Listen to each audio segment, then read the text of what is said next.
절 읽겠습니다. 누가 있어 내가 하는 말을 듣고 기억하여 주었으면, 누가 있어 내가 하는 말을 비망록에 기록하여 주었으면, 누가 있어 내가 한 말이 영원히 남도록 바위에 글을 새겨 주었으면. 그러나 나는 확신한다. 내 구원자가 살아계신다. 나를 돌보시는 그가 땅 위에 우뚝 서실 날이 반드시 오고야 말 것이다. 내 살갗이 다 썩은 다음에라도, 내 육체가 다 썩은 다음에라도 나는 하나님을 배울 것이다. 내가 그를 직접 뵙겠다. 이 눈으로 직접 뵐 때에 하나님이 낯설지 않을 것이다. 내 간장이 다 녹는구나. 나는 너희가 무슨 말을 할지 잘 알고 있다. 너희는 내게 고통을 줄 궁리만 하고 있다. 너희는 나를 칠 구실만 찾고 있다. 그러나 이제 너희는 칼을 두려워해야 한다. 칼은 바로 제 위에 내리는 하나님의 분노다. 너희는 심판하시는 분이 계시다는 것을 알아야 할 것이다. 아멘. 오늘 우리가 같이 본 욥기 19장은 욥과 세 명의 친구들의 지난한 대화 가운데 중간 정도쯤에 있는 그런 말이라고 볼 수가 있습니다. 더불어 참고로 오늘 19장은 욥의 말이지요. 오늘 19장은 어쩌면 친구들과 욥의 긴장 가운데 욥의 심정을, 욥의 마음을 우리에게 알려주는 그런 장으로 볼 수 있습니다. 참고로 저는 종종 다른 교회에 가서 아니면 다른 장소에 가서 설교를 하게 될 때 고난에 대한 이야기들 또는 어려움에 대한 이야기들 좀 해야 될 때면 욥기를 설교하게 되는데, 그리고 욥기 중에서도 오늘 우리가 같이 보고 있는 19장을 주로 인용해서 욥의 이야기를 하기도 합니다. 그런 욥기 19장은 욥의 상황과 욥의 이야기를 우리에게 들려주고 있습니다. 재밌는 게 있는데 욥기는 전체적으로 보면 세 명의 친구들은 욥을 정죄하려고 하고요. 욥은 반대편에 서서 자신의 무죄함을 주장하는, 서로의 주장과 서로의 의견이 상충되어지는 그런 이야기들인데요. 오늘 19장에서 욥은 우리가 같이 읽지 않았기 때문에 제가 추가로 읽어드리면 6절과 7절에서 이렇게 이야기합니다. 나를 궁지로 몰아넣으신 분이 하나님이시고 나를 그물로 덮어 씌우신 분도 하나님이시다. 그러면서 7절에 폭력이다. 부르짖어도 듣는 이가 없다. 살려달라고 부르짖어도 귀를 기울이는 이가 없다고 자신의 상황을 이야기합니다. 여기서 우리가 생각해야 될 게 있는 게 6절에 욥은 자신을 이렇게 궁지로 몰아넣고 있는 것은 사탄이 아니고, 그리고 주변에 나를 공격하는 나의 원수들이 아니고, 나를 오히려 지켜주셔야 되는 하나님께서 나를 궁지로 몰아넣고 있다고 이야기하고 있습니다. 그리고 세 명의 친구들과 대화하면서 계속 쌓였던 이야기가 중첩되어진다고 볼 수 있는 것들이 7절에 이야기하는 것인데, 폭력이다. 하나님은 나를 폭력으로 다스리고 있고, 그런데 중요한 게 있는데 또 나는 살려달라고 하나님께도 말하고 있고 주변에 있는 이들에게 이야기하고 있는데 그 이야기를 누구도 귀 기울여 듣고 있지 않다라고 말하고 있는 것이죠.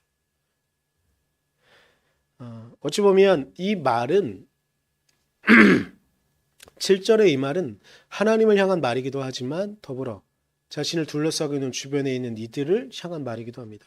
나를 살려달라고 말을 하고 있는데 그들은 절대 들어주지 않고 있지 않다라고 말하는 것이죠.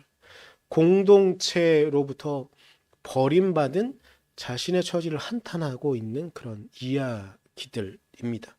그런 이야기들이 13절부터 20절까지는 더 세세하게 자세하게 구분하면서 이야기하고 있습니다. 자, 여러분들이 잠깐 기억해 주시면 좋겠는데 욥은 공동체로부터 버림받았다는 그런 심정을 토로하고 있는 겁니다. 공동체로부터. 13절부터 20절까지의 내용들을 보면 구구절절한데 그중 가운데 17절은 또 이렇게 이야기하는 부분이 있어요. 아내조차 내가 살아 숨쉬는 것을 싫어하고 라고 말해요. 그러면서 17절에 또 후반부에 보면 친형제들도 나를 역겨워한다라고 말해요. 이전까지는 자신을 그렇게 믿고 따랐던 아내 그리고 자신들의 친형제들마저도 자신을 역겨워하는 상황이 되어졌다고 이야기하는 것이죠.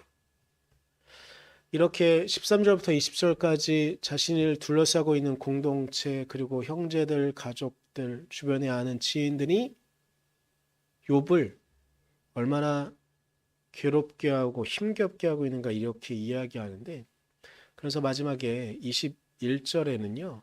자신을 계속 공격하던 친구들을 향해서 이렇게 말하는 부분이 나와요.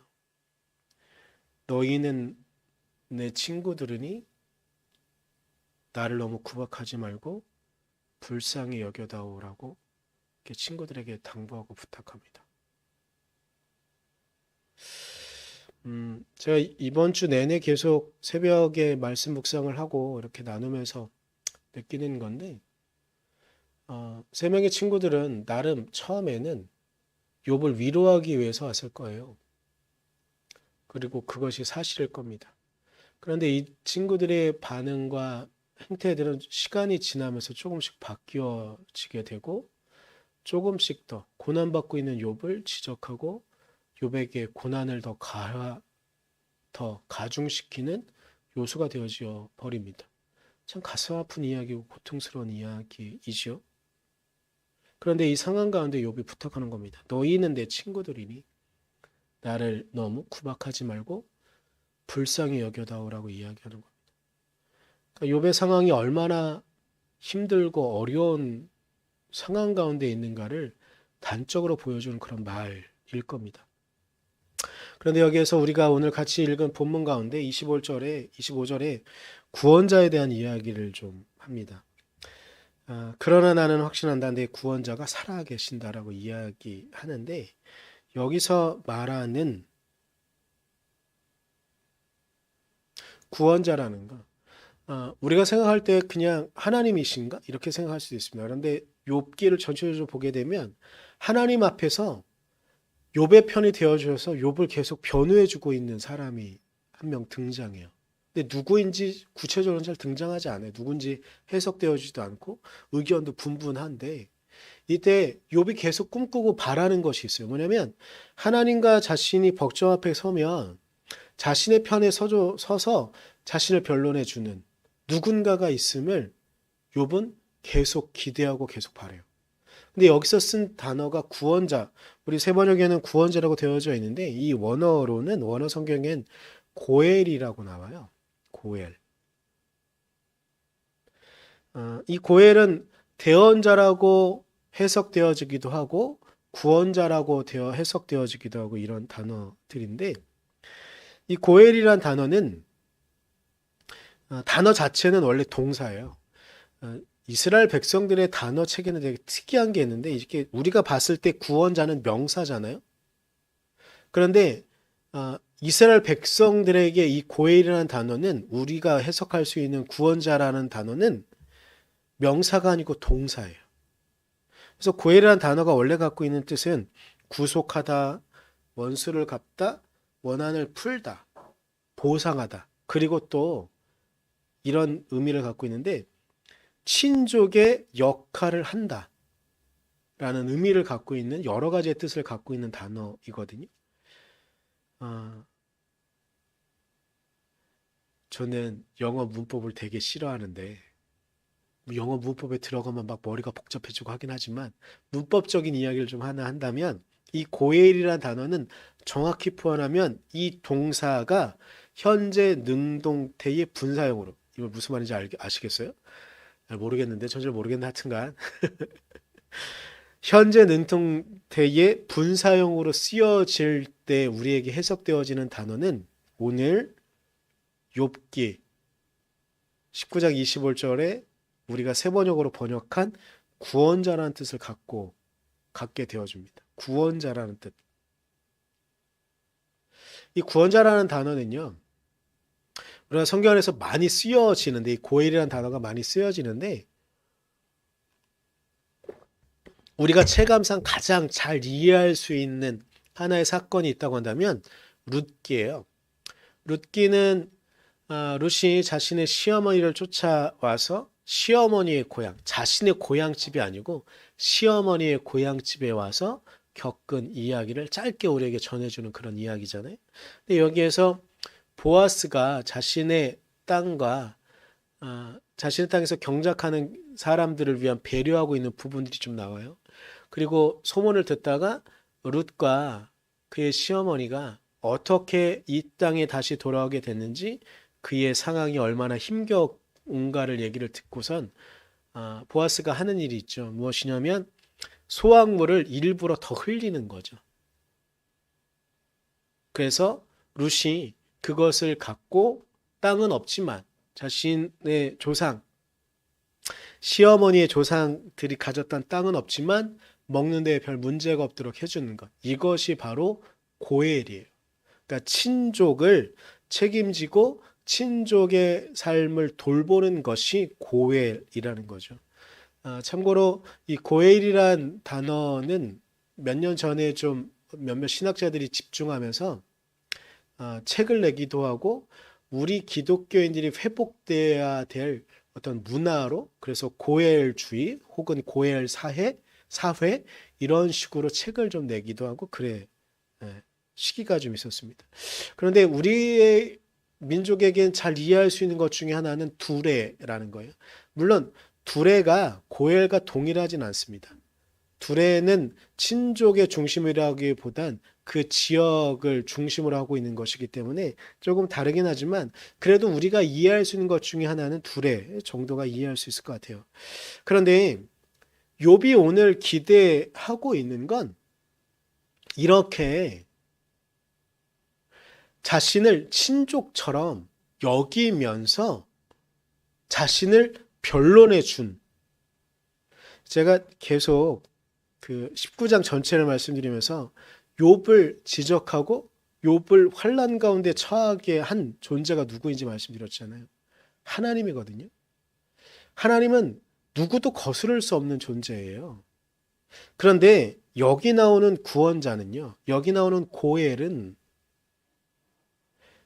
하나님의 상대편에 서서 지금 하나님 상대편에 서 있는 건 욥이거든요. 욥의 편에 서서 하나님에게 자신을 대신해서 대언해주고 있는 대언자의 역할을 하고 있다고 말하는 거거든요. 이 존재를 두고 교회에서는 끊임없는 논쟁이 있었고 지금도 그 논쟁은 끝나지 않습니다. 왜냐하면 저마다 의견이 좀 다르기 때문인데 그런데 예수님께서 이 땅에 오신 신약의 성취 이후에 교회들이 대부분 동의하고 고백하는 건 이 구원자는 바로 예수 그리스도일 것이다 라고 기대하며 고백합니다. 때로는 성령으로 해석되어지기도 하고 즉 우리의 구원, 우리의 아픔, 우리의 슬픔을 같이 동참하며 우리를 위해 고엘의 역할, 친족의 역할을 하는 분이 계시며 우리를 위해 자신의 삶을 내어주는 분이 있다고 고백하는 것이 이 19장에 나와 있는 구원자 고엘의 의미일 것입니다. 우리는 현재 전혀 예상하지 못한 고난의 시기를 보내고 있습니다. 이 고난과 이 아픔을 이겨낼 수 있을까라는 생각이 들 수도 있는 단순히 1년 전부터 시작된 코로나만 이야기하고 있는 것이 아닙니다. 제가 지금 오늘 지적하고 싶은 건 우리의 고난의 이야기는 어쩌면 코로나 이전부터 우리의 삶을 괴롭히고 있었던 문제들이 여전히 해결되어지지 않은 그런 상황을 지내고 있는 분들도 있을 겁니다. 경제적인 어려움, 개인의 삶 가운데 아프고 힘겨운 이야기들 혹은 우리 주변에 있는 이들과 같이 삶을 살아가다가 겪게 되는 고통스럽고 힘겨운 이야기들이 우리에게 계속되어질 수 있습니다. 이런 때에도 우리는 기대를 갖고 살아갈 수 있을까요? 이런 때에도 우리는 우리의 삶이 나아질 수 있다고 기대할 수 있을까요? 그리고 우리를 공격하는 이들이 있습니다. 우리를 괴롭히는 이들이 있을 것입니다. 그런데 그런 이들을 넘어서는 존재 앞에 욥은 서 있는 겁니다. 그 존재는 바로 원래 하나님은 우리의 구원자고 우리의 대속자,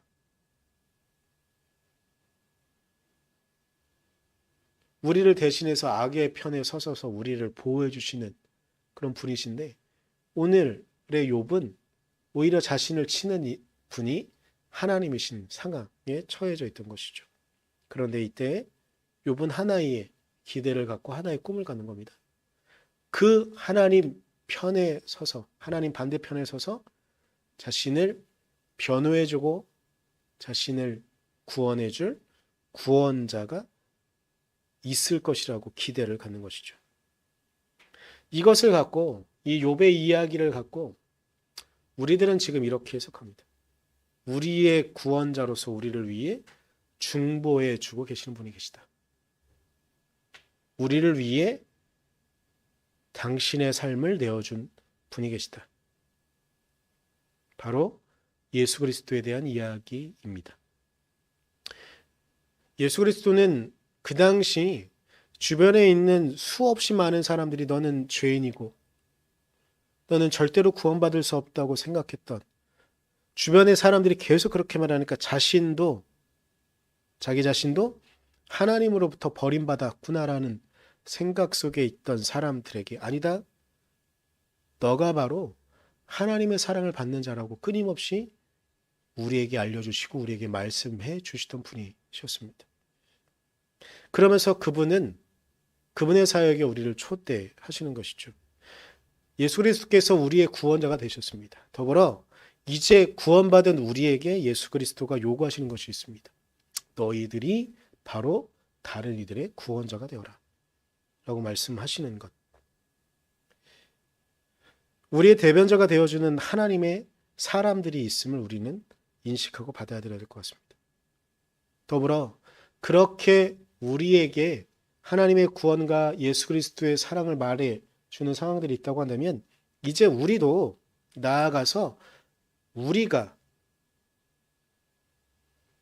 다른 이들의 대변자, 다른 이들의 구원자가 되어 주어야 되는 하나님의 사람이 바로 우리가 되어야 되는 것은 아닐까 합니다. 우리 다른 주변에 구원자가 될 수 있음을 증명해 주는 몇몇 사건들이 최근에 있어서 제가 이번 주 설교 준비하기 전에 지난주 한 뉴스를 보다가 한 2분 정도 되는 뉴스를 보다가 울었어요. 너무 감동돼서. 하나하나 시작부터 끝까지 계속 눈물이 났었어요. 이렇게? 그 뉴스 잠깐 좀 같이 봤으면 좋겠는데요. 한번 보겠습니다. 이어서 오늘 이 뉴스 전해드리겠습니다. 한 치킨 프랜차이즈 본사에 고등학생이 쓴 손편지 한 통이 도착했습니다. 1년 전 자신과 어린 동생을 위해서 무료로 치킨을 먹게 해줬던 사장님에 대한 감사의 마음이 담겨 있었는데요. 어떤 사연인지 들어봤습니다. 서울 마포에서 치킨집을 운영하는 박재휘 씨는 며칠 전 뜻밖의 소식을 접했습니다. 1년 전 우연히 만났던 두 형제. 그중 맞이 18살 A군이 프랜차이즈 본사에 감사 편지를 보내왔다는 겁니다. 박 씨는 그날을 또렷하게 기억합니다. 장사가 너무 안 됐어요. 그래서 이제 너무 답답하니까 가게 앞에 나와서 밤하늘을 이렇게 쳐다보고 있었는데 치킨 소리를 치더라고요. 주먹은 꼭 쥐고 있고 100% 이제 이해가 가더라고요. 그래서 들어오라고 했고 쭈뼛쭈뼛 하던 형이 어렵게 내뱉은 말. 5,000원밖에 없다. 5,000원치만 먹을 수 있는. 미안한 듯 불안한 듯 안절부절 못하는 얼굴을 보며 박 씨는 가슴이 저려왔습니다. 사연은 이랬습니다. 어릴 때 부모님이 돌아가신 뒤 A군과 7살 어린 동생은 몸이 편찮으신 할머니와 살고 있었습니다. 그날은 동생이 유독 치킨이 먹고 싶다며 심하게 졸라댔고 이를 보다 못한 형이 꼬깃꼬깃하게 아껴둔 5천 원을 꺼내서 동생 손을 잡고 거리로 나선 겁니다. 하지만 5천 원짜리 치킨을 파는 곳은 없었고 여러 가게를 전전하던 형제는 이윽고 박 씨의 가게에 다다랐습니다. 애들이 얼마나 먹고 싶으면은 가슴 찢어지죠. 박 씨는 A군이 수줍게 내민 5천 원을 도로 손에 쥐어주고 형제를 배웅했습니다. 너 배고프면 언제든지 찾아와라. 닭은 내가 원하는 만큼 줄 수 있으니까. 이후 동생만 몇 번 더 와서 치킨을 먹고 가다 미안함 때문인지 동생마저 발길을 끊었습니다. 그리고 1년이 흐른 건데요. 형인 A군이 손글씨로 꽉 채운 A4 용지 2장 분량의 편지에는 얼마 만에 느껴보는 따뜻함이었는지 지금도 생생히 기억난다며 자영업자들이 힘들다는 뉴스를 보고 잘 계신지 궁금하고 걱정된다는 내용이 담겨 있었습니다. 코로나19로 힘든 시기를 보내고 있는 박재휘 씨는 A군의 진심에 큰 위로를 받았습니다. 편지 써준 거 내용 다 읽어봤어. 마치 사람이 되겠다는 부분이 오히려 더 고맙고 힘 많이 얻었어요. 정말 힘이 되더라고요. 너 사는 게 계획도 듣고 싶고 뭘 하고 싶어 하는지도 궁금하고 하니까 한번 왔으면 좋겠어요. 오늘 이 뉴스였습니다.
구원의 은혜를 주실 것이라고 우리에게 알려주고 있습니다.